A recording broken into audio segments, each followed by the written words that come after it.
While studying abroad, I received a call from my father. He casually revealed he'd used my college fund to settle his debts. His offhand comment, "You didn't need it anyway," was met with my calm reply, "Good luck with that." His realization of my response came too late. "You didn't need it anyway," he repeated, his voice deceptively nonchalant over the phone, as if he hadn't just confessed to stealing my entire college fund. He added, with a shrug of implied indifference, "What's done is done. No point getting upset. My name is Vanessa, and at 25 I stood in my small London flat, listening to my father explain his actions. He'd emptied the account earmarked for my final year of college, an account painstakingly built through scholarships, part-time jobs, and diligent savings since high school. "How much is left?" I asked, maintaining a steady voice despite the trembling in my hands. "None," he replied. "I had some debts to clear, but don't worry, you're smart, you'll figure something out." Figure something out?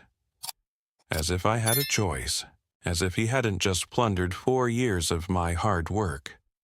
My studies abroad left me powerless to prevent him, as he remained a co-signer on the account I opened at 17. "I see," I said quietly. "Well, good luck with that." "That's my girl," he responded, mistaking my calm for acceptance. "Always practical. Just like your old dad. Listen, I've got to run, meeting some friends for drinks. We'll talk soon, meeting friends for drinks. With my money, my future." I sat at my desk, overlooking the London streets I'd grown to love during my semester abroad. 3 months remained until my return home. 3 months to find a way to salvage my senior year after my father had betrayed me so completely. My phone buzzed. A text from him. "Don't mention this to your mom or grandmother. No need to worry them." Of course not. He didn't want them to know, just as he hadn't wanted them to know about his gambling debts, his failed businesses, his history of borrowing and never repaying. I opened my laptop and began compiling evidence. Bank statements detailing the account's history, proof of my deposits, records of scholarships earned. I researched legal resources, financial aid options, and potential part-time work. My father always underestimated me, viewing me as a backup plan. "Good thing you're pretty," he'd often say when I received academic accolades, implying my achievements were secondary to my appearance. "You can always marry rich if college doesn't work out." But I hadn't worked this hard, come this far, to let him derail my future. He mistook my calm acceptance of his theft for practicality. He had no idea that practicality was precisely what he should fear. Over the next week, I meticulously documented the extent of his betrayal. The account had contained just over $42,000, money earned through scholarships, summer jobs, and careful budgeting. My father had withdrawn it all in a series of small transfers over the past month, each carefully calibrated to avoid immediate detection. My roommate, Emma, found me surrounded by bank statements one evening. "Your father?" "What?" she exclaimed, peering over my shoulder. "Can't you report him for theft?" The account still had his name on it, I explained. Legally, he had every right to access it. I just never imagined he'd actually do this. I should have known better, I thought. Remembering his habit of borrowing my birthday money as a child, always promising repayment but never delivering. Recalling his attempts to convince me to take out additional student loans in my name, claiming he'd help me repay them.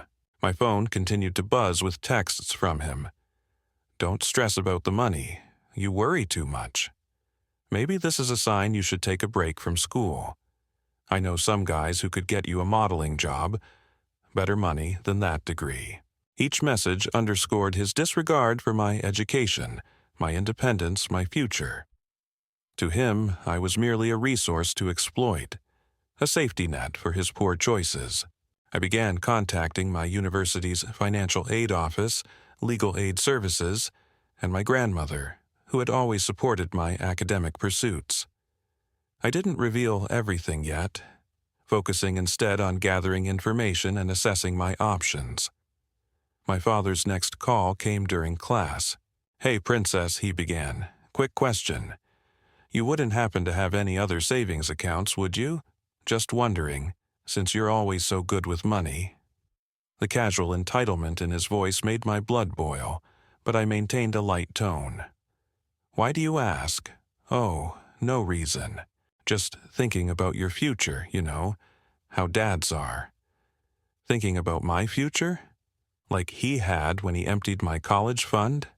Like he had when he tried to dissuade me from studying abroad, claiming I was shirking family responsibilities?"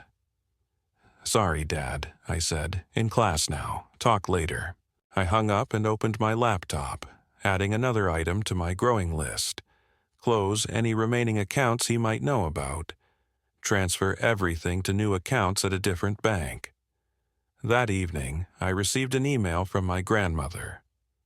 "Called your father today. He seemed nervous when I asked about your college fund. Is everything okay?" I smiled, picturing his discomfort. He'd always feared my grandmother, the only person who could successfully hold him accountable. "Can we talk?" I wrote back. "There's something you should know." My grandmother's response was immediate and fierce. After hearing the full story, she called an emergency family meeting, excluding my father. "That man," she fumed over our video call, my mother and aunt sitting beside her, "has gone too far." As I presented the bank statements, text messages, and the casual disregard he showed for my future, I watched my family's reactions. My mother's hands trembled as she read his messages. "I had no idea," she whispered. "He told me you decided to take a break from school, that you were considering moving back home." He was a master of narrative manipulation, I realized. How many times had he twisted my accomplishments to center them on himself, taking credit for my success while secretly undermining it? "I've been documenting everything," I told them. "Every withdrawal, every message, every call. I'm not letting him get away with this." My aunt, a lawyer, leaned forward. "The account issue is tricky since he was a co-signer, but there might be other avenues to explore. Has he made any promises in writing about repaying the money?" I produced more screenshots and emails where he'd acknowledged the funds were for my education, texts where he'd casually mentioned paying me back someday. "Perfect," my aunt said. "Not legally binding, but excellent leverage for what comes next." "What comes next?" my mother asked. "Next," my grandmother declared, "we make Gregory understand precisely what he's done and to whom he's done it." Our plan formed swiftly. My grandmother would confront him first, informing him the family knew his actions. My aunt would draft a formal demand letter outlining his options for restitution, and my mother would finally file for the divorce she'd been delaying for years. "He's always underestimated you," my grandmother said. "Treated you like an extension of himself, not your own person. Time to show him who you really are." That night, my father called. "Your grandmother seemed upset today," he began cautiously. "You didn't tell her anything, did you?" "About what, Dad?" I asked. "The college fund you stole? The future you tried to derail? Or just your general belief that your daughter's education is worthless compared to your—" Silence. Then, "Now, Princess." "Don't call me Princess," I interrupted. "Don't call me at all. Everything goes through Aunt Sarah from now on." "Sarah? Why would your aunt need to be involved?" "Because she's a lawyer, Dad, and you're about to need one too." His predictable response followed. Initial denial, then anger. Finally, desperate attempts at manipulation. "You're blowing this out of proportion," he texted. "It was just money. Family is more important than money." I forwarded each message to my aunt without replying, letting him dig his own grave. His next move was to appear at my grandmother's house, where I was staying until my flight back to London. She didn't let him pass the porch. "How dare you?" she demanded, loud enough for the neighbors to hear. "Stealing your daughter's college fund? Have you no shame?" "Mother, please," he pleaded, attempting to lower his voice. "This is a family matter." "Exactly," she retorted, "and you've betrayed your family. Now leave before I call the police." He left, but the texts continued. "Your grandmother has turned you against me," he wrote. "I'm your father. You owe me respect after everything I've done for you." I considered his contributions, his attempts to thwart my academic success, his borrowing of my childhood savings, his exploitation of my achievements for his own gain. My aunt's demand letter arrived at his house via certified mail. It contained a detailed accounting of every penny he'd taken, along with repayment options. "You can't sue your own father," he called, outraged. "Watch me," I replied, then hung up. The family fallout was spectacular. Relatives I hadn't spoken to in years contacted me to express their disgust. My Aunt Patricia shared stories of how he'd borrowed money from her children's birthday cards. "He's always been like this," she said, "taking what isn't his, expecting everyone to forgive him because he's family." My mother finally filed for divorce, citing financial infidelity among other reasons. During their initial hearing, his theft from me came to light. "You emptied your daughter's college fund to pay gambling debts?" the judge asked incredulously. "I was going to pay it back," he weakly protested. "With what money? According to these statements, you haven't had a steady job in 3 years." His carefully constructed image of the fun-loving, generous father crumbled. Every attempt at self-defense only exposed more of his true character. The university's financial aid office proved surprisingly helpful, securing emergency funding and arranging a payment plan for my final year. My grandmother insisted on contributing, though I hesitated to accept. "Unlike your father," she stated firmly, "I understand the value of education and of keeping promises."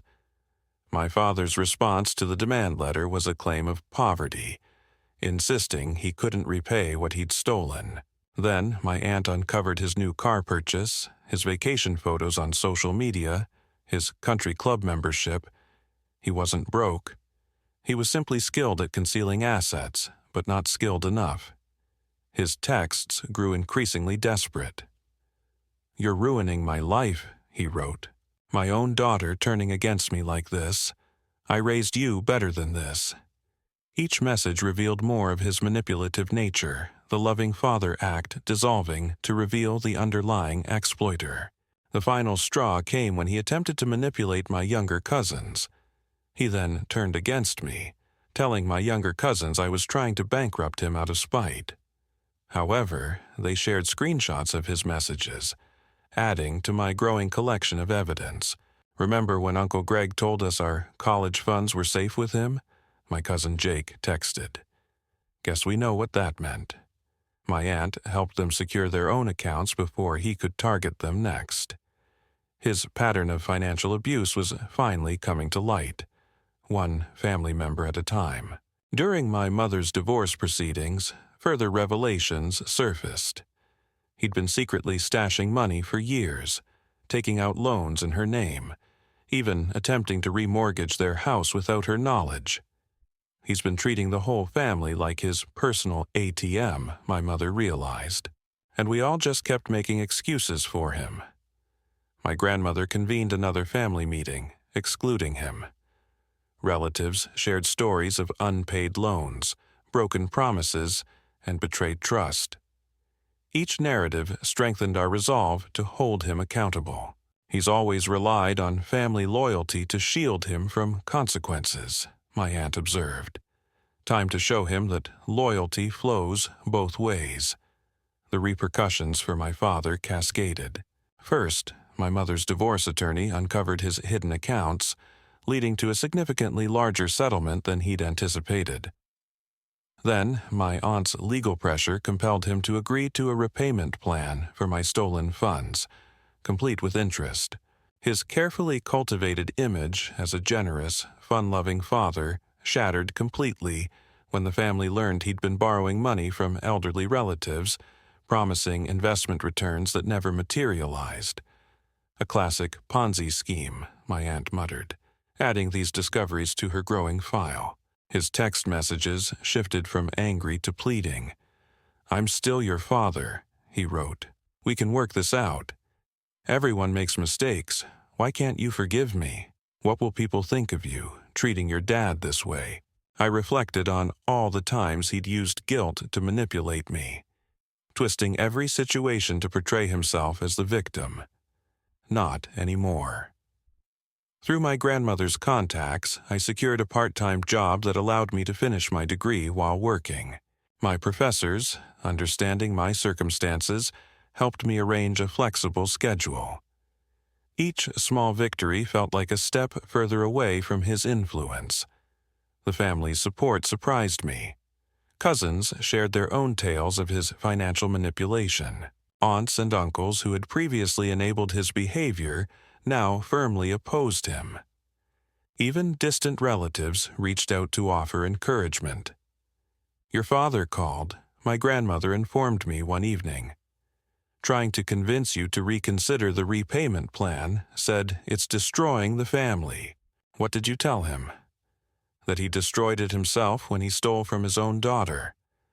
His final attempt at manipulation involved showing up uninvited at my graduation, determined to portray the role of a proud father. "That's my girl," he announced loudly to anyone within earshot. "Gets her business sense from me." Aunt Sarah had him removed before the ceremony began. "Your success belongs to you," she said afterward. "He doesn't get to claim credit for what he tried to prevent." A year after the confrontation over my stolen college fund, my father's meticulously constructed world had completely imploded. The divorce had revealed his financial schemes to everyone. Former friends who'd invested in his ventures demanded answers. Relatives he'd borrowed from were pursuing legal action. My graduation party, hosted by my grandmother, became a celebration not just of my academic achievement, but of my newfound independence. Friends and family gathered to support me, many sharing their own stories of standing up to manipulative parents. "Your father called me yesterday," my mother said during the party. "Wanted to know if you'd consider dropping the repayment plan.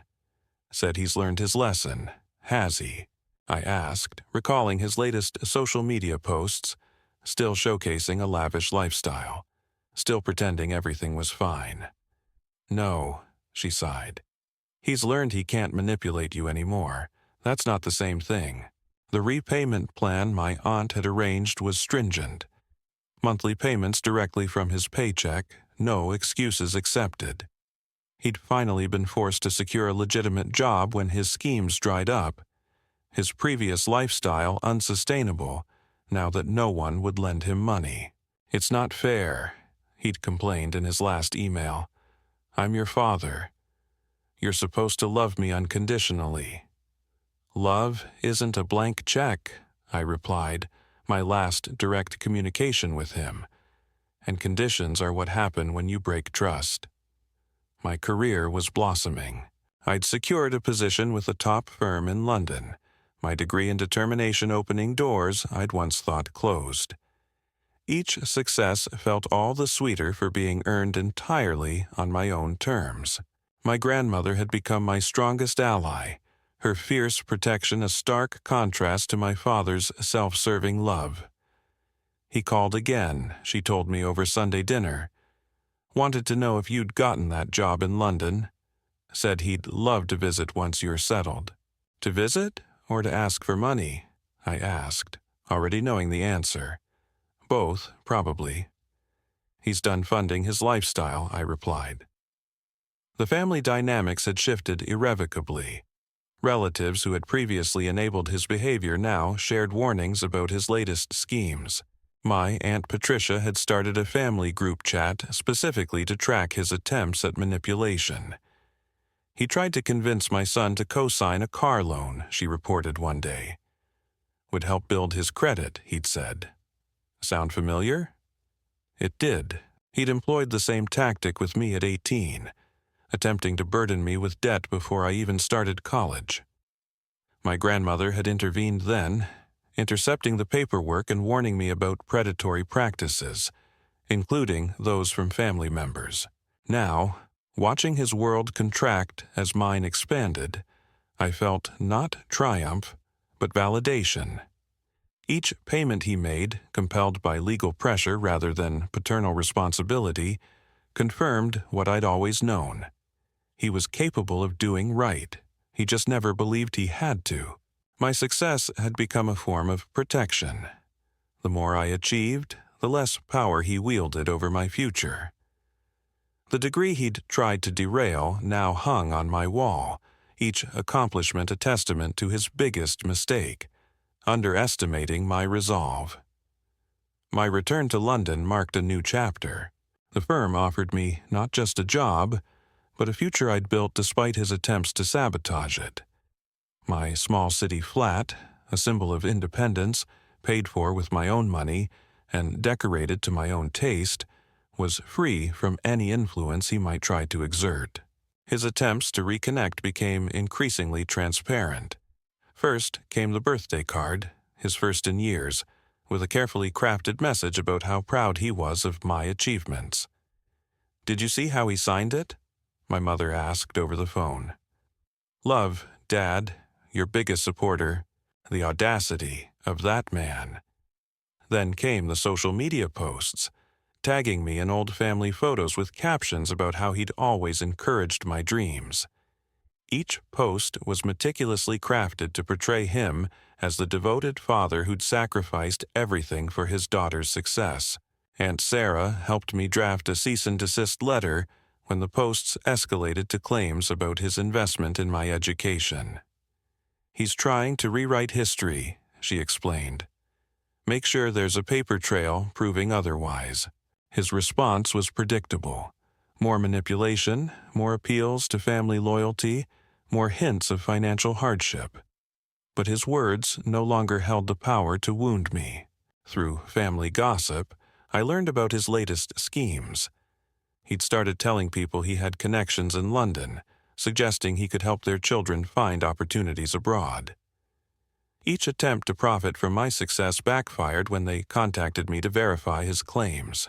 "Your father says you're hiring at your firm," one family friend wrote.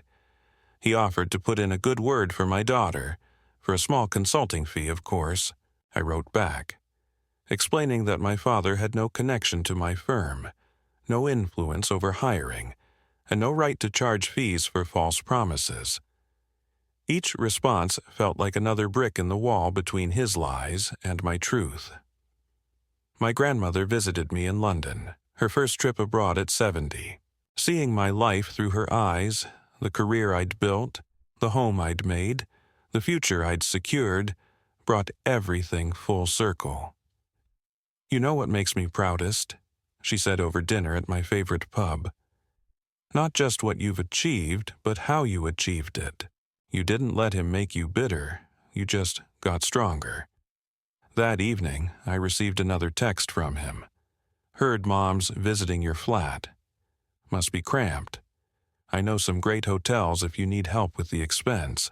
My grandmother and I both laughed, the same old tactics, now transparent as glass. "Should I respond?" I asked, though I already knew the answer. "Darling," she said, raising her glass, "your success is all the response he needs." 2 years after the confrontation over my stolen college fund, his repayment plan remained in effect. Each monthly payment a constant reminder of his accountability. He attempted various schemes to reduce or delay the payments, but my aunt's legal oversight remained steadfast. At a family gathering back home, my cousin Jake shared his own victory. He'd graduated debt-free, his college funds secured in an account my father couldn't access. "You know what Uncle Greg said when I told him?" Jake laughed. "That I should thank you for overreacting about your fund. Said your dramatic response helped him learn an important lesson." "Did he learn, though?"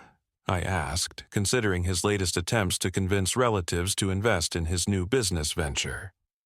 He learned not to target family members who have good lawyers, Aunt Sarah interjected. That's about it. My career continued to flourish.